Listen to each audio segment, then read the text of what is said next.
Is Bengaluru's Cubbon Park in danger?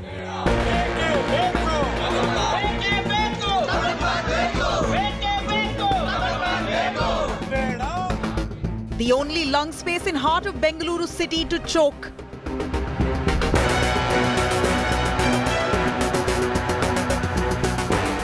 Multi-storey building to come up in Cubbon Park, ruining Garden City's greenest zone.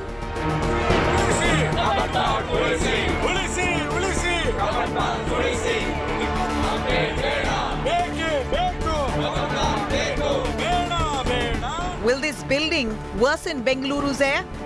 Watch on 6 p.m. Prime.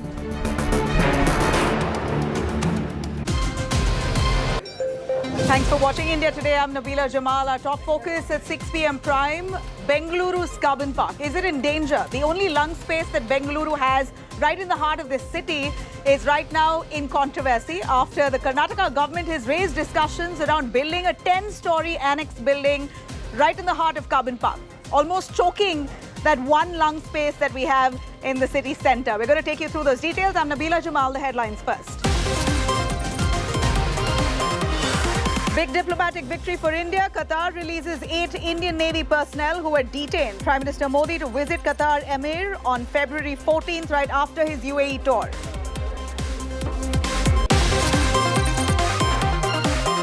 Another big jolt for the Congress. Maharashtra heavyweight and former Chief Minister Ashok Chavan resigns. Sources say 10 to 12 Congress MLAs have also or likely to jump ship, while Chavan says he's not in touch with any of those MLAs.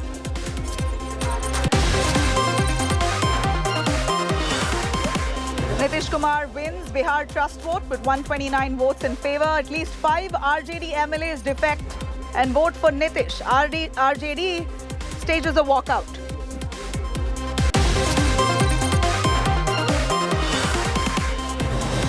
Tensions grip Bengal once again after clashes earlier broke in Sandesh Kali. Union Mantri Smriti Irani slams Mamata government, says anti-Hindu hate crimes on the rise in Bengal.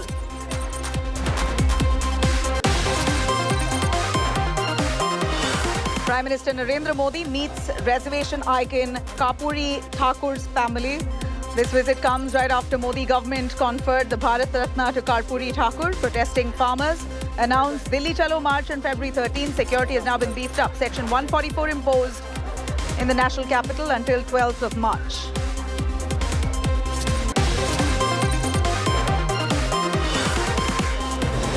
Protesting farmers announced Delhi Chalo March on 13th February. Security there that's been beefed up.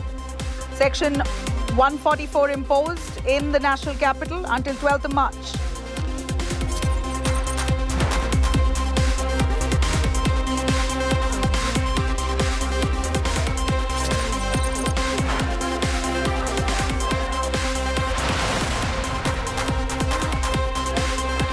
Environmentalists are just citizens across of Bengaluru, Karnataka, are infuriated around the news that's come up about the Karnataka government wanting to build a 10-storey annex building, a state election commission office right in the heart of Cubbon Park. There already is a state election commission building, but that's a much smaller building. They want to make a much bigger one, and that too in that very lung space that we take pride in. Karnataka, Bengaluru is known as the Garden City thanks to parks like Cubbon Park, Lal Bagh. Imagine a multi-storey high-rise coming up bang in the center of the city, that too in the park premises. I'm going to take you through this report. Listen in.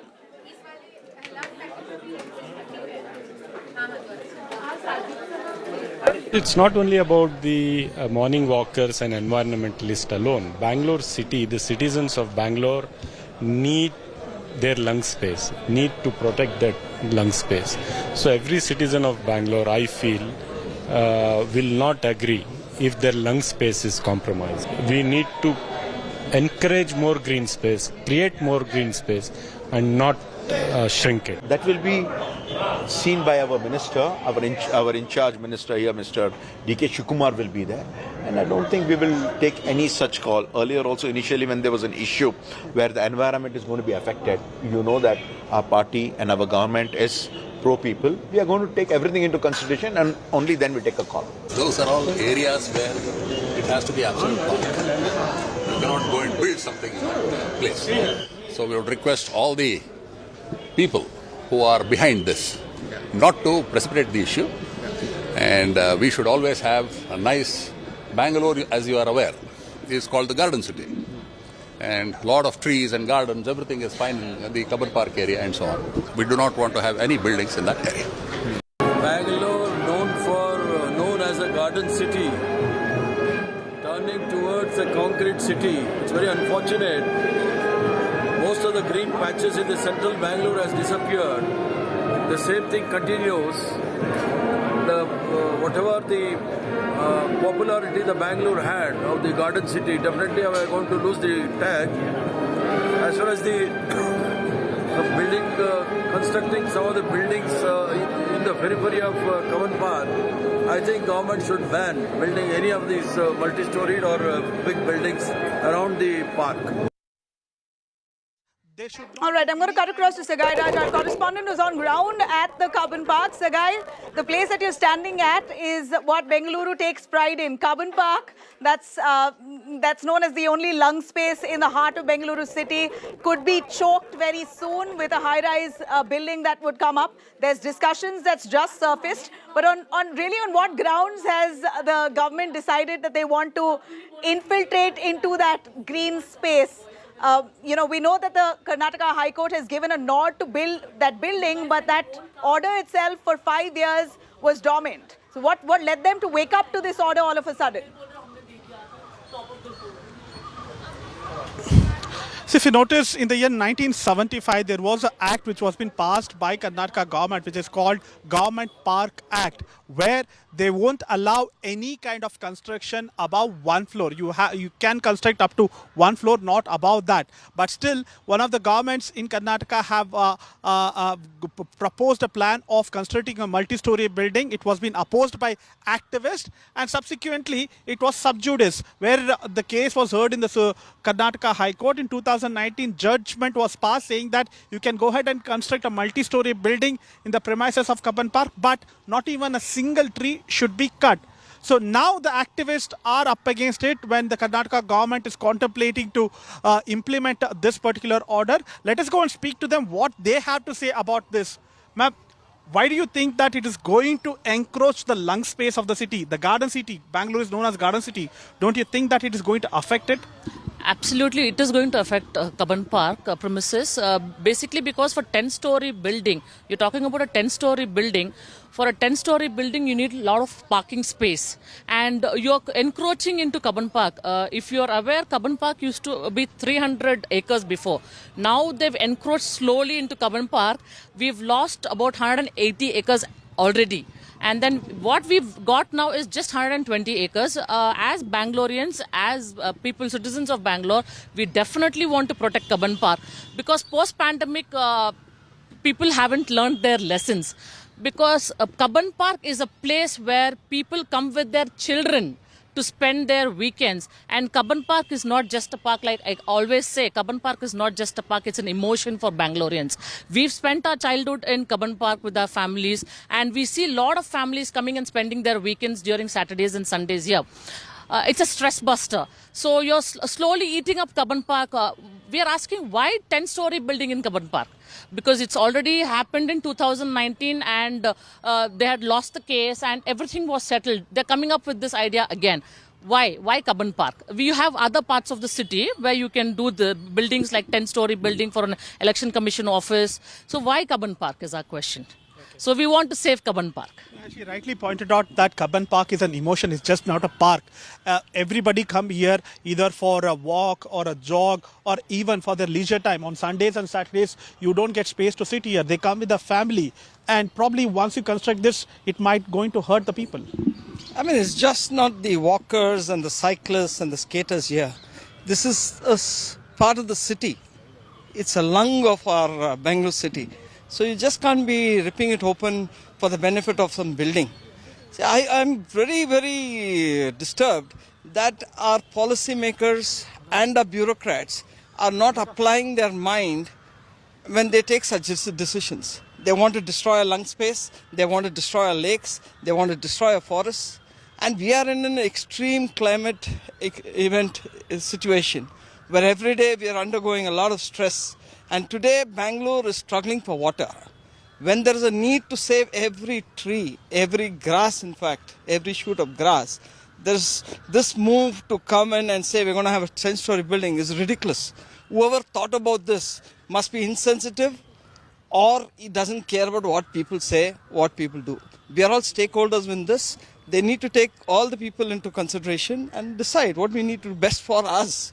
It is not their decision alone. So I appeal to our policymakers and our bureaucrats, please apply your mind. Do not destroy our lung space. We have only Cubbon Park and Lal Bagh, which we can talk about our lung spaces. And then we have lakes, even that you're destroying. There's no water today. We see one lake, they made a road in between a lake for the benefit of some politicians. They made a walking path and then destroyed another Sagai, lake. if you can hear me. This way we are seeing our bureaucrats have to be blamed because the politicians, half of them don't understand what nature is, what the conservation is. Right, Sagai, if you can hear me, I see you speaking to Joseph Hoover. He's one of the famed environmentalists himself. If you could ask Joseph Hoover on how fast and quick Bengaluru's green space is shrinking. We know that the situation is dire. There have been several encroachments, and Cubbon Park is really that last straw. Yeah, how many green space, especially lung space, has been shrinking in the city of Bengaluru? As you rightly pointed out, lake has been encroached, and as Maria was talking to us, and she also said that it was 300 acres. Now it is around 120 acres of lung space in the city. How much of these kind of green space has been shrinking in the city of Bengaluru? See, we're just not talking about Cubbon Park and Lal Bagh. Even Jarka Bande, that used to be a forest. They converted the 60 acres of it into a park. Now they come to a park and they want to construct buildings, a 10-story building. Similarly, if you look at the forest areas that we have, the little forest that we have in Bangalore, even that has been encroached. The government is doing its bit to recover the encroached land. But the way we are going about it, we are destroying ourselves. So what we are looking at is, are our bureaucrats who take the pledge of saying that they're going to serve the people, are they there to come and destroy us? So somewhere something wrong with the bureaucracy, because as I said earlier, our politicians, 80% of them don't understand what we are all undergoing, because they have enough money, they have comfort, they're enjoying life. But look at the layman, look at the poor people, look at the vulnerable people. I mean, they don't care about us.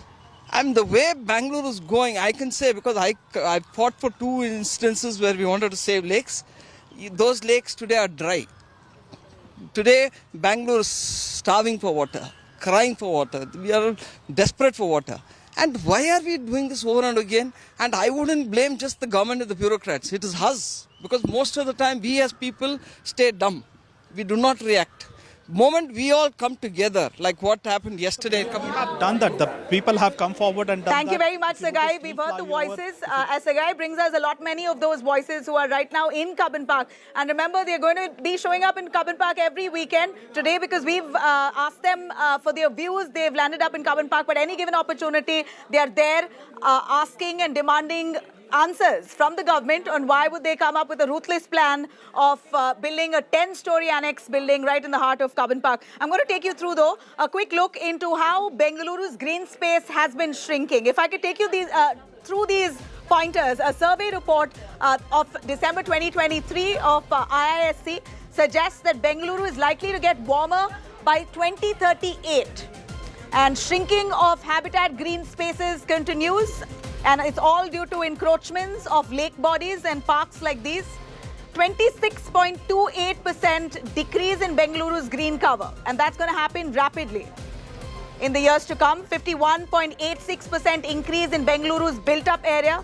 A Bengaluru city that was known as a garden city will soon become a concrete jungle if the government does not really work around conserving the existing green space. Native green cover declined by 177.2 square kilometers in South Bengaluru, which was known to be one of the greenest areas. South Bengaluru, we believe, is rapidly shrinking, the green space. Green cover to decrease further by at least 14.3 square kilometers by 2038. As I mentioned, rapid, unplanned urbanization behind the reduced green space in Bengaluru. These are points I'm bringing and breaking down for you from the IISc report of December 2023. Let me quickly cut across to famed actor, dancer, Bhavana from Karnataka. I'm sure those from Karnataka know her very well. She has recently also associated with the Congress party. But Bhavna, as a citizen of Bengaluru, as a citizen of Karnataka, resident of Bengaluru, Cubbon Park being encroached in a sense, we call this encroachment. This is nothing but encroachment, even if it's the government's decision to come up with a building, a 10-story building right inside the spot center of Cubbon Park.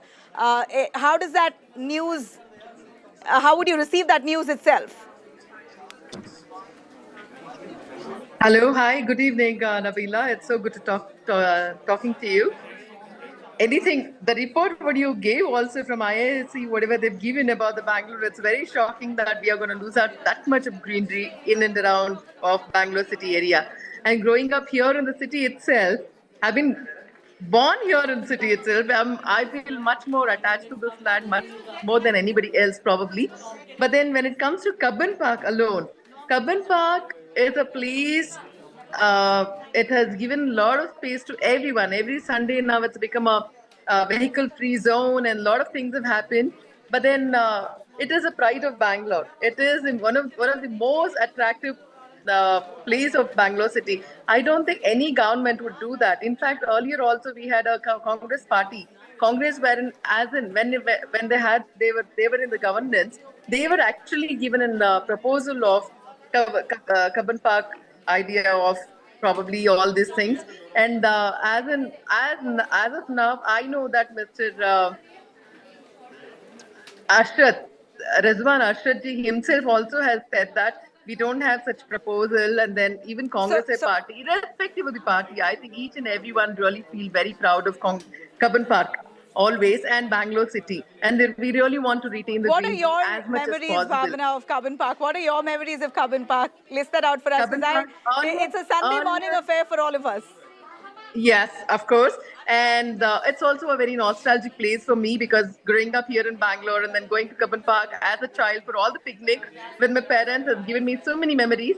Other than this, I was a chairperson of Bal Bhavan in Bal Bhavan, and the main office of Bal Bhavan is situated in the center of Cubbon Park itself. So when they came up with this idea of free vehicle zone Cubbon Park, they wanted to have it as for the civilians to make it much more easier and for them to spend more time as in the Cubbon Park. It became so difficult even for us to organize any event. Even the government, even to be organized within the Cubbon Park was so difficult to bring in any kind of equipment and all those materials, event-related materials. It was so difficult. So I don't think the present government will ever support such a cause which can really cause any kind of uncomfortability to the civilians. And we also have to remember, me as an actor, we miss, of course, shooting in Cubbon Park area, which is not allowed for anyone to shoot anything, whether it's films, whether it's a photo shoot or a reel or any such thing is prohibited because the whole idea So Cubbon Park already does not allow for traffic during weekends, already does not allow for film shoots and photography there. And here you have news of a building coming up. So that really leaves us disappointed. We're really hoping that the Congress government rethinks. I don't know whose proposal is it also, but I don't think the government will ever do it or take any such decision which can really So you're saying that the Congress government hasn't made any decision on this and you won't do it. Can I take a word from you that the Congress will not construct a building inside Cubbon Park?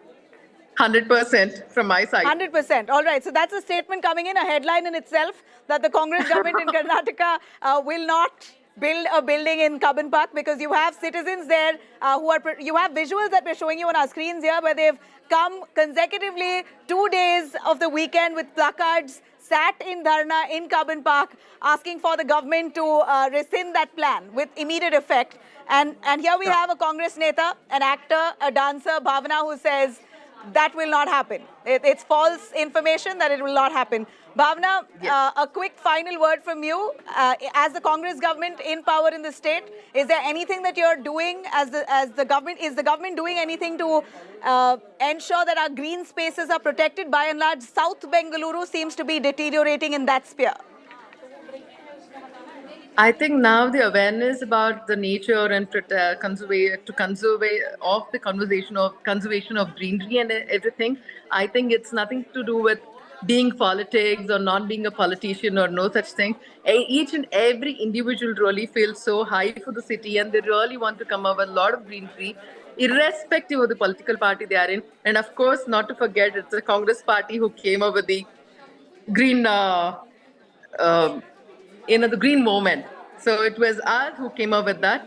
So I don't think we will ever step behind with this.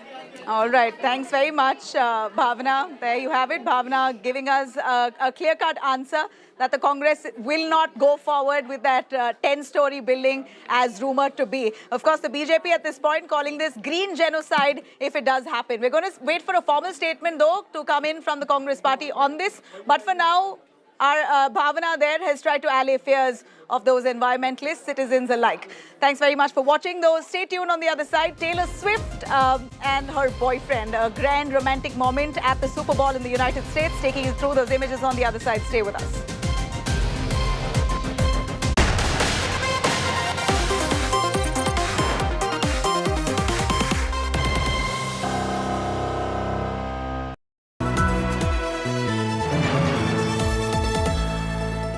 Get ready for an immersive journey into the heart of news, politics, and insights that matter. Join India Today now on WhatsApp. Scan the QR code.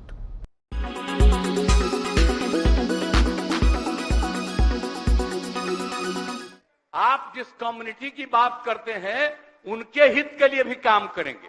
आप बिना मतलब का, अरे आप लोगों के तो हित में हम काम करते रहेंगे।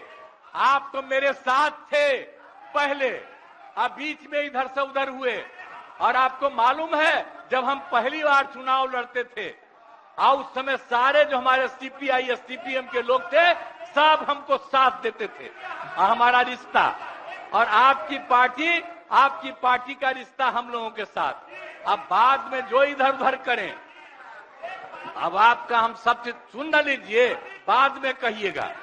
तो हम तो शांति तरफ से अब तो सारा काम हो गया है। अब पूरे तौर पर सारा विकास का काम, लोगों के हित में काम, और ये सब काम हम लोग करते रहेंगे। हमारा यही आग्रह है कि अब जान लीजिए कि कितना ज्यादा 7 निश्चय में कितना फायदा हो गया 2016 से, और 7 निश्चय 2 में जो हमने 2021 से शुरू किया, आज कितना फायदा हुआ है। और ये सब काम इसको हम लोग जारी रखते हैं और इसी के माध्यम से बिहार का विकास होगा और समाज के हर तबके का हम लोग ध्यान रखेंगे। हम लोग कभी भी किसी के खिलाफ नहीं है। अब बाकी इन लोगों का जो कुछ भी होगा, अरे भाई हमको तो बीच में तकलीफ हो गई कि हम इन लोगों को इज्जत दिए हुए थे और हमको पता चला कि लोग कमा रहे हैं।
प्रस्ताव को विपक्ष में न कहे, मैं समझता हूं कि पक्ष में बहुमत है, प्रस्ताव स्वीकृत हुआ।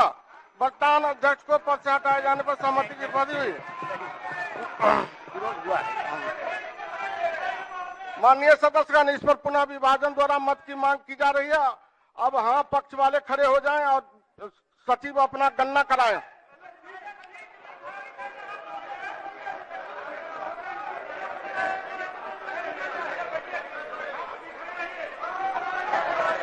खड़ा हो जाइए, जितने भी सत्ता पक्ष के लोग हैं खड़ा हो जाइए, ना हाँ पक्ष के।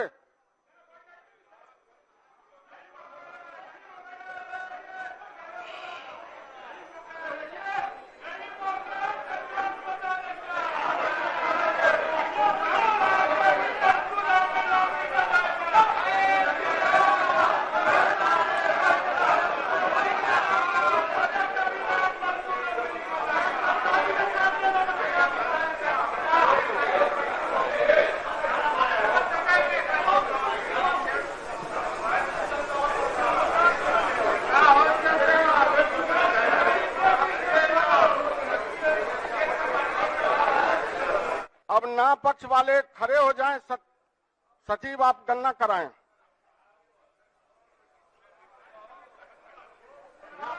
ना पक्ष वाले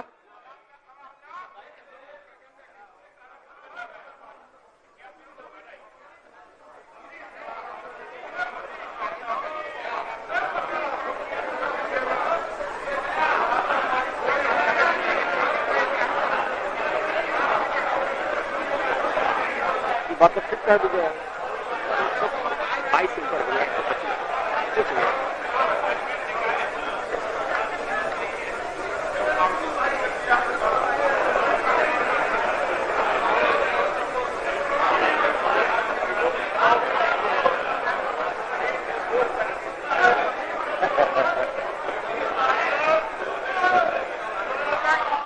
माननीय सदस्यगण, वर्तमान माननीय अध्यक्ष बिहार विधानसभा को उनकी पद से हटाने हेतु प्रस्तुत संकल्प के प्रस्ताव पर विभक्त होकर मतदान का जो फल आया है वह निम्न प्रकार है।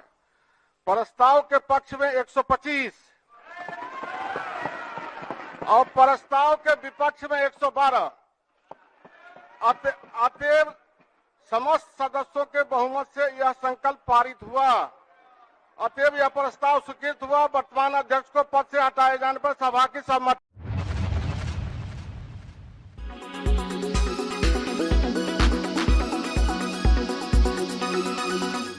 Make your media plan smarter with India Today Live TV on your connected devices. Amplify your brand with 100 million smart internet viewers. To advertise, mail us at sales@aajtak.com.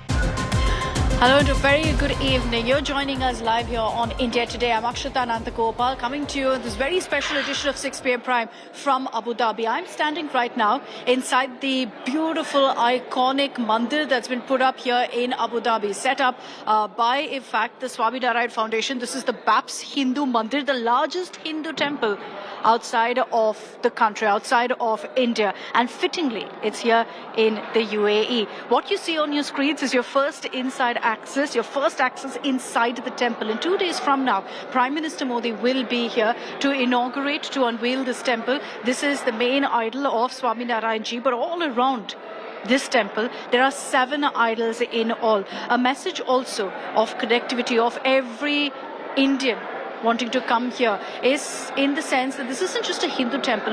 It's one that brings together every religion. I'll explain how over the next half hour. 7 idols of Lord Ram, Ma Sita, of Lord Ayyappan, of Tirupati Balaji, of Lord Jagannath, all of that there in this very temple. And I'll be getting you all those images. I want to give you a sense of how beautiful the architecture also is here inside the temple. The amazing carvings, all of this done by hand. And you can see how mesmerizing it is, completely done of marble, much like the Ram Mandir, to sustain all sorts of calamities, to stay on for eons and generations and centuries to come. This temple has in fact been made without any iron, without any steel. So we're getting you your first inside glimpse of the temple right now. It's been a rainy day here in Abu Dhabi, and we're going to show you outside as well. I'm going to show you what the temple looks like from the outside, because this truly is an architectural marvel. And the Prime Minister in 2 days from now will be here to go ahead and inaugurate the temple. A quick check, a quick glimpse here of what you can expect over the next half hour as I bring you the special broadcast.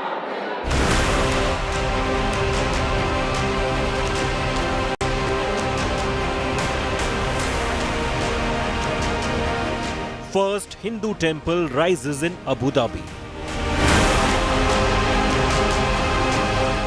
The largest temple in Middle East. Prime Minister to inaugurate Bab's Mandir. UAE said to say Helen Modi. A close look of what this mandir really looks like. Entire Ramayana has been showed here. India Today live from Abu Dhabi. Okay, from the side. All right, as we get you all the live updates here from the temple, let me give you a sense of exactly what the temple looks like on the inside. Some of these idols, these murtis, have already been unveiled, and it gives you a sense of the grandeur with which this temple has been really conceptualized. It's a huge moment of reckoning for India. And why do I say that? Because what you see right now on your screens is a temple actually being built, that has been built in the Middle East, in the United Arab Emirates. And there's no doubt that as much as this is about India's culture, it's also about India's diplomacy coming to the fore, about this temple, this work of art being the result of more diplomacy, as it's being called. So we've shown you what the inside of the temple looks like. I can assure you that as beautiful as it is in the inside with all of its carvings, it's as beautiful outside as well. And as in fact we show you around here at the temple, it's been a very, very rainy day here in Abu Dhabi. So as we get you a sense of exactly what this temple looks like, I want to take you through a detailed report that I filed where I give you a 360-degree view of the temple, of the kind of architecture which you can see around me as well from the outside, of marble and sandstone that's been used in the temple completely, as I mentioned. It's the largest temple, covering about 27 acres in all, and has a capacity for about 3,000 devotees to be here, to flock together at one point. I've been mentioning how they've ensured that they embrace every culture, embrace every religion. What's a bigger message of that than the fact that this was land handed over by a Muslim king for a temple, for a Hindu temple. You had, in fact, the entire design being thought of, being conceptualized by a Christian. So they've ensured that every group is, in fact, brought together for this temple. I'm told it's an absolute sight to behold when night falls. So hopefully by the end of this broadcast, we'll be able to show you how it looks completely lit up. But take a look at my detailed report. As I walked around the temple, showing you the carvings, explaining the significance, a number of volunteers joined me, and singer Sonu Nigam, who's also here ahead of the temple unveiling, spoke to me very briefly about what he believes is the significance of a temple like this coming up in the United Arab Emirates. Here's that conversation and that exclusive report. I'm standing in front of the largest Hindu temple outside of India. And it's in the United Arab Emirates in Abu Dhabi. This is the beautiful Bab Swami Narayan temple, which the Prime Minister will be inaugurating on 14th February. So excitement, of course, is in the air, but it's a beautiful, beautiful architecture also that's brought this temple alive.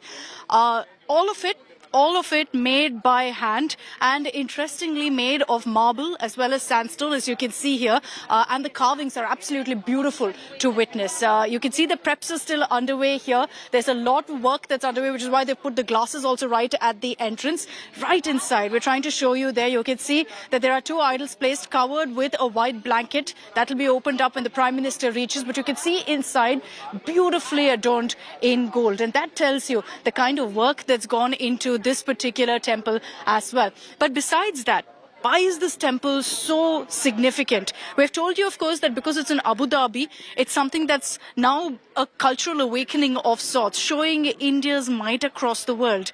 But in this temple, 27 acres is in fact covered in this entire area.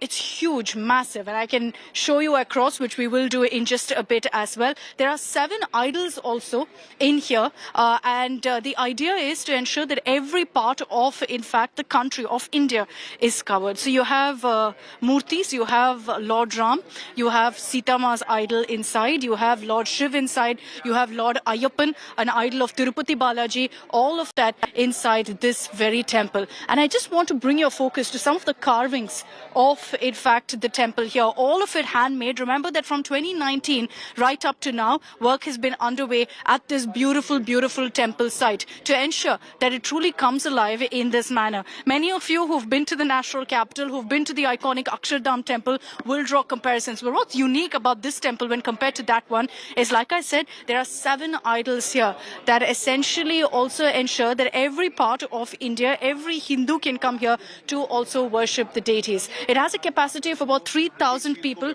who can be, in fact, held at one point in this area, who can come here and offer their prayers. But let me tell you about some of the features of this temple. I have with me Heenal also, who works here, who's been a volunteer working very actively on ensuring that this dream of a temple comes true and is realized. Heenal, I'm sure this is a pinch me moment for you.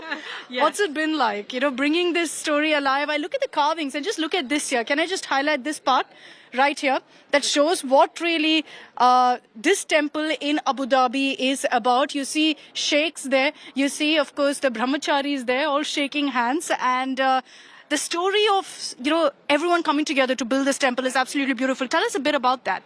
Yeah, so it's really been an amazing journey of infusing people from all cultures, all backgrounds, all religions, because that's what this mandir represents. It's a place for everyone to find peace, to find harmony, to come together as communities and realize fundamentally we all share the same underlying values as humans. And that's what we want to spread, that's what we want to share. And all these carvings, they really represent that. I mean, the UAE skyline, is carved into a mandir. Where have we ever seen that before? Falcons. We know our mandirs have peacocks and we have elephants, but this mandir has camels and it has falcons because it's also a nod to where we are, in the desert, in the middle of the desert where we've brought the holiest rivers, Ganga, Yamuna and Saraswati.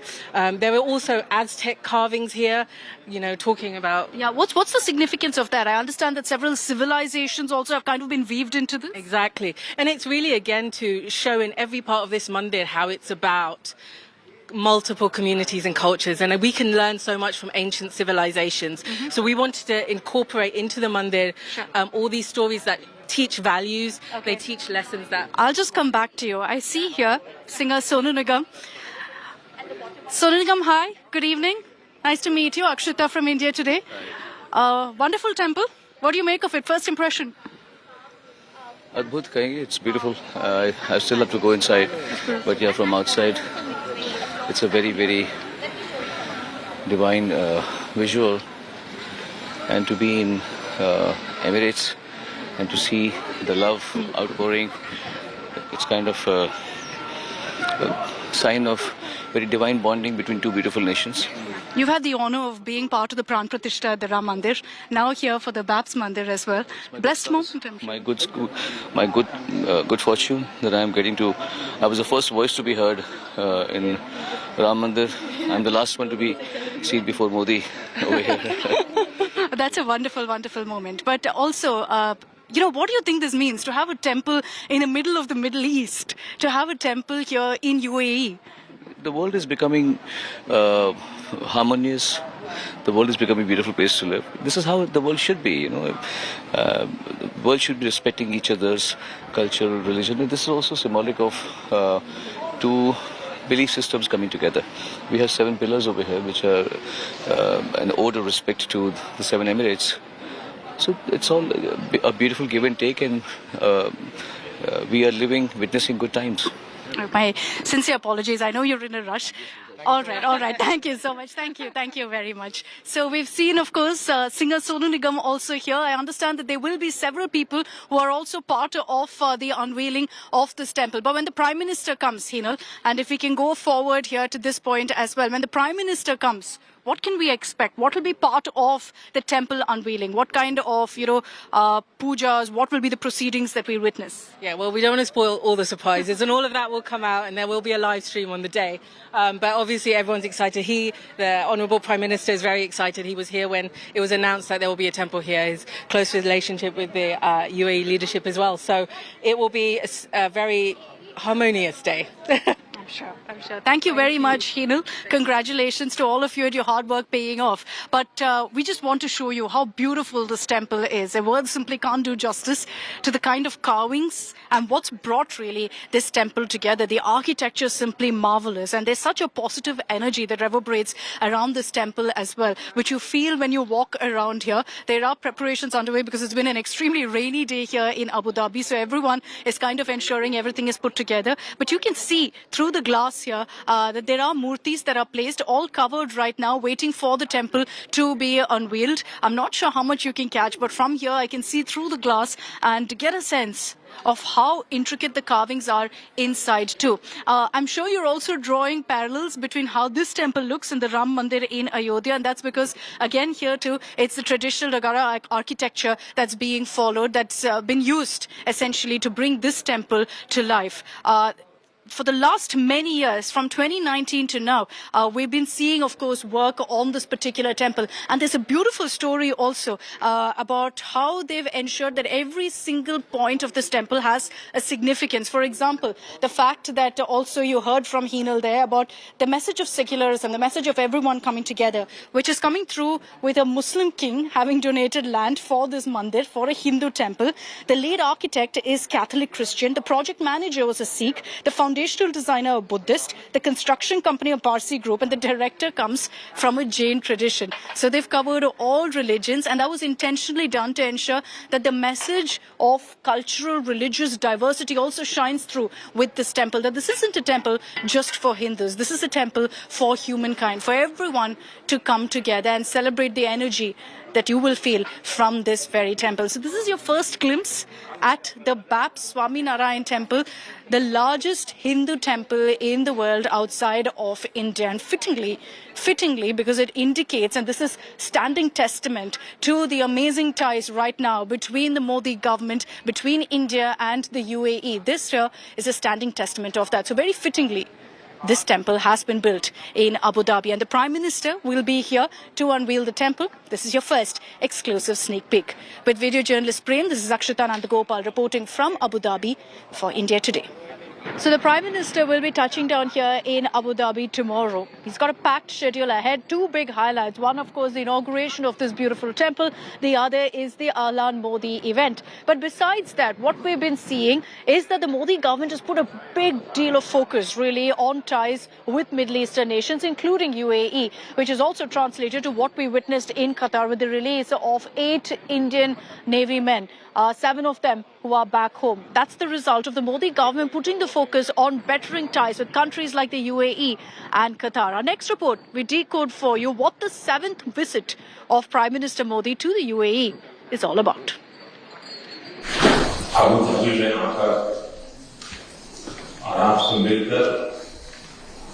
मुझे बहुत खुशी हो रही है और ऐसा मुझे लग रहा है कि मैं अपने दूसरे इलाके और वो भाव मुझे हमेशा प्यार और अपना हमेशा यहाँ मिला है.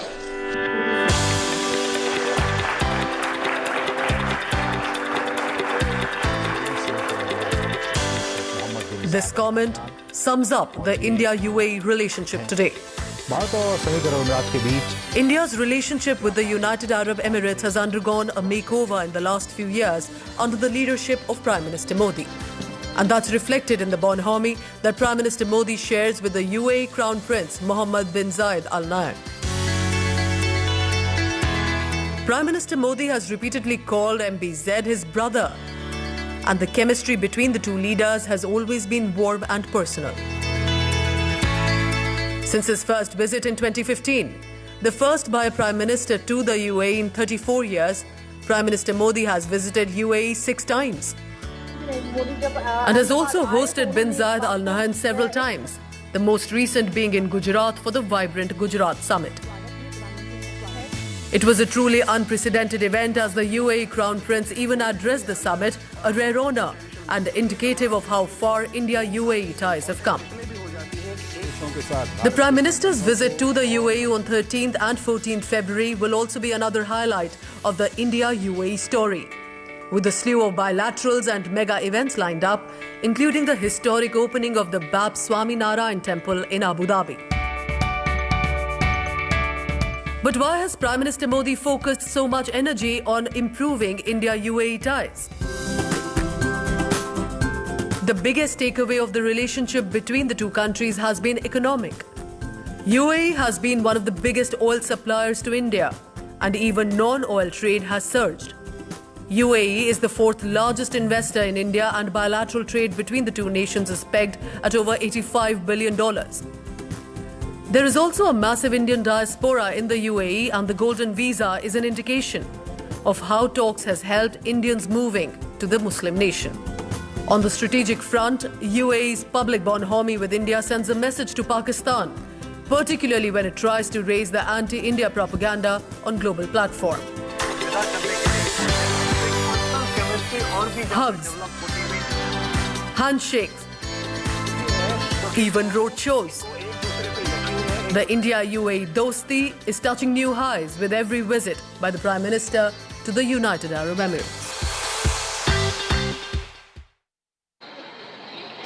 And this temple that you see here is exactly a symbolic significance and shows you the significance really of how far India-UAE ties have gone. 14th February, Prime Minister Modi will be here to unveil the temple, and we'll be live on India Today, getting you all of those updates, as well as tomorrow when the Prime Minister touches down here in Abu Dhabi. That's all we have time for on this special broadcast. Thank you very much for tuning in.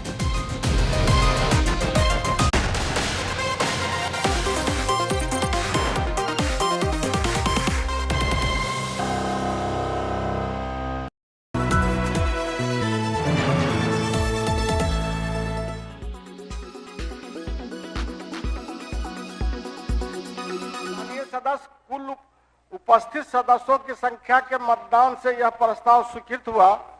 यह सभा वर्तमान राज्य मंत्रिपरिषद में विश्वास व्यक्त करती है। Bihar Chief Minister Nitish Kumar wins the trust vote in the State Assembly by managing 129 votes, 4 more than the combined strength of BJP, JDU, Hindustani Awam Morcha and an independent. The suspense that built up on Sunday after 2 MLAs went missing gave way to relief for Nitish as they rejoined the ruling coalition on Monday. With 3 RJD MLAs crossing over, the face-off in the assembly ended in a comfortable win for Nitish as the opposition walked out.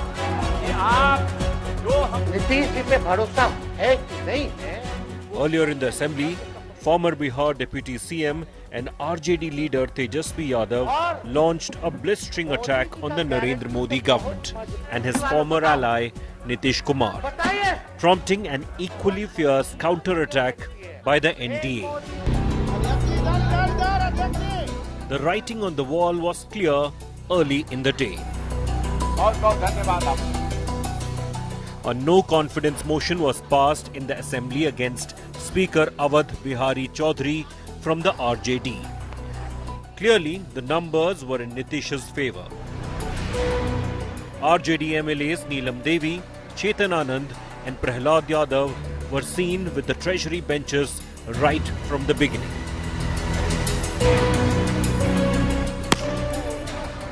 Chetan Anand incidentally was seen playing cricket at Tejasvi Yadav's residence on Sunday, only to change his jersey the next day.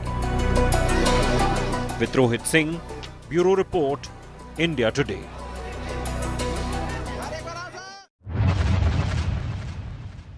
जो आप झंडा लेकर के चले थे कि मोदी जी को देश में रोकना है, आपका भतीजा झंडा उठा करके मोदी जी को बिहार में रोकेगा।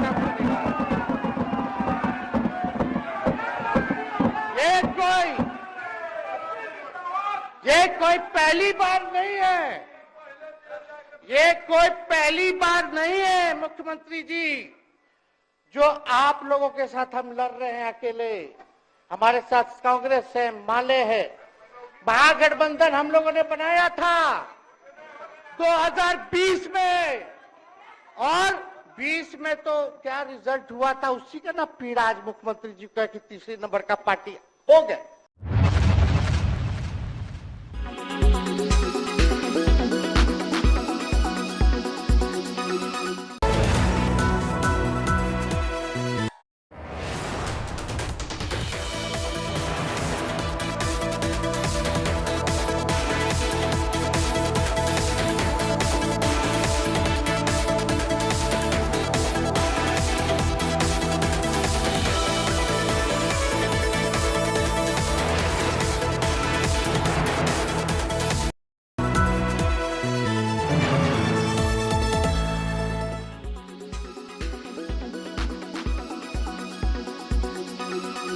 पश्चिम बंगाल में संदेश खाली में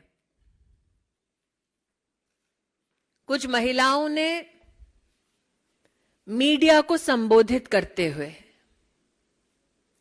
बांग्ला में अपनी व्यथा को व्यक्त किया।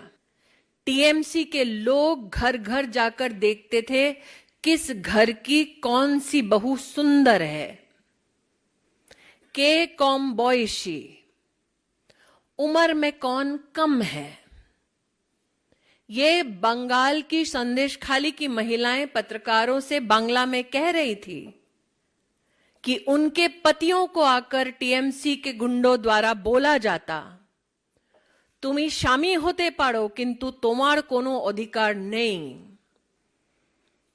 जिन औरतों को आइडेंटिफाई किया जाता उनके पतियों से कहा जाता कि तुम इसके पति हो सकते हो, लेकिन अब तुम्हारा इस औरत पर कोई अधिकार नहीं है। इन बांग्ला की संदेश खाली की महिलाओं ने पत्रकारों से कहा, निये चले जाबे रातेर पर रात, उठाकर ले जाते थे रात दर रात, যতক্ষণ তাদের মনটা না ভরবে ততক্ষণ তোমার रिहाई नहीं। जब तक टीएमसी के इन गुंडों का मन नहीं भरता था तब तक इन औरतों को रिहा नहीं किया जाता था।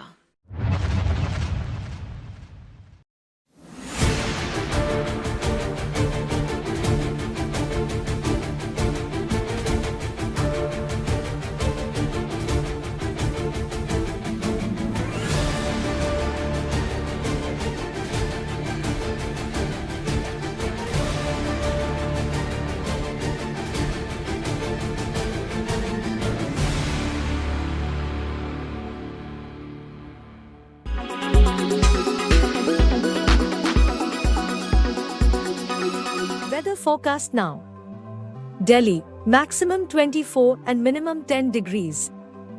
Mumbai, maximum 29 and minimum 22 degrees.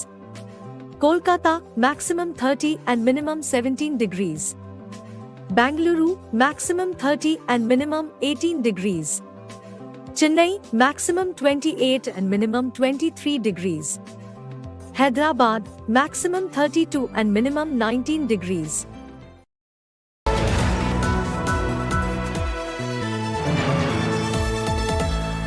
Presented by आपका जॉय भारत का Joy, Joy ई-बाइक।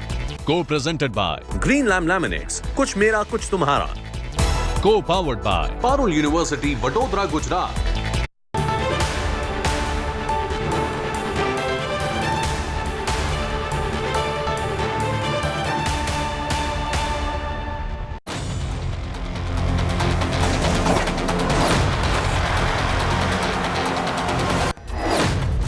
Good evening, you're watching Mission 2024. I'm Preeti Chaudhary. Let me quickly take you through the headlines.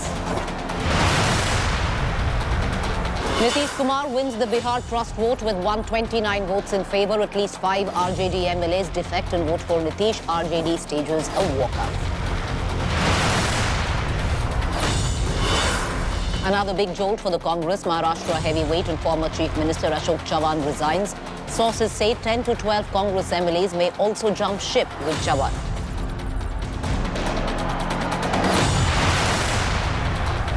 Big diplomatic victory for India. Qatar releases 8 Indian Navy personnel who were detained. Prime Minister Modi to visit Qatar Emir on February 14th after his UAE tour.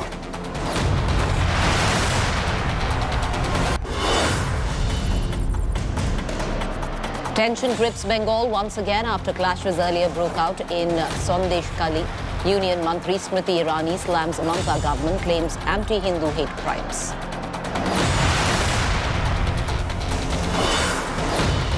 Prime Minister Modi meets reservation icon Karpuri Thakur's family. This visit comes after the Modi government conferred the Bharat Ratna to Karpuri Thakur. Protesting farmers announced Delhi Chalo March on February 13th. Security beefed up. Section 144 imposed in national capital till the March 12th.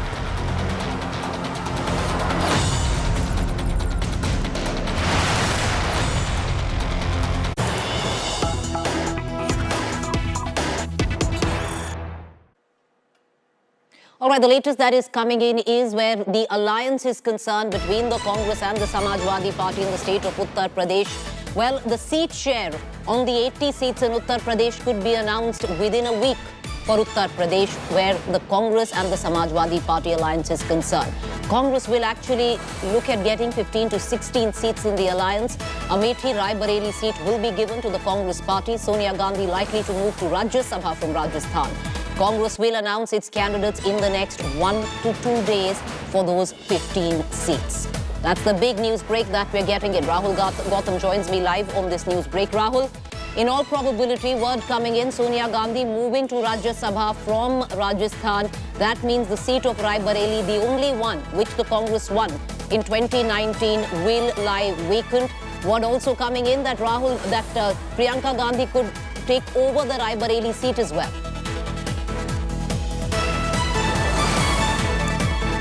Absolutely. We rightly pointed out that in all likelihood, Sonia Gandhi is now going to be part of the upper house. We all know that she has been Lok Sabha MP from Rai Bareli, a very important seat from for Congress party in the state of Uttar Pradesh. And we are learning from our sources that she'll be sent to Rajya Sabha from Rajasthan, where Congress has more than sufficient numbers. There are less chances of any defection or any split happening, and that's why in all likelihood she'll be going from Rajasthan. Now, given the fact that the Congress party has already asked for these two important seats from Samajwadi Party, that is Amethi and Rai Bareli, it is very interesting to see that whether Priyanka Gandhi will enter into electoral politics and fill in, the shoes of Sonia Gandhi and contest from Rai Bareli. We all know that, Priyanka Gandhi has been assisting both Rahul Gandhi and Sonia Gandhi in terms of campaign, in terms of road shows in these two important seats in Uttar Pradesh. If you remember 2019, Lok Sabha polls, at that point of time also Priyanka Gandhi played a very active role in both these seats. So you can say that it's going to be very interesting that whether she's going to take this electoral plunge into the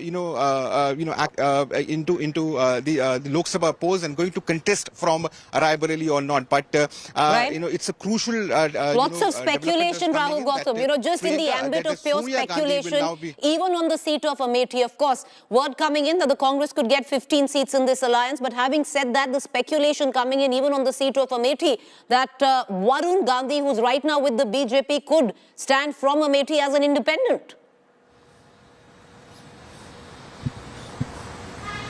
Well, these are all permutation combinations that Congress party is also exploring as to how they can actually retain these two traditional and important seats, just to send out a strong message that Congress party is still active and relevant, in the biggest states, of country. So therefore, I can confirm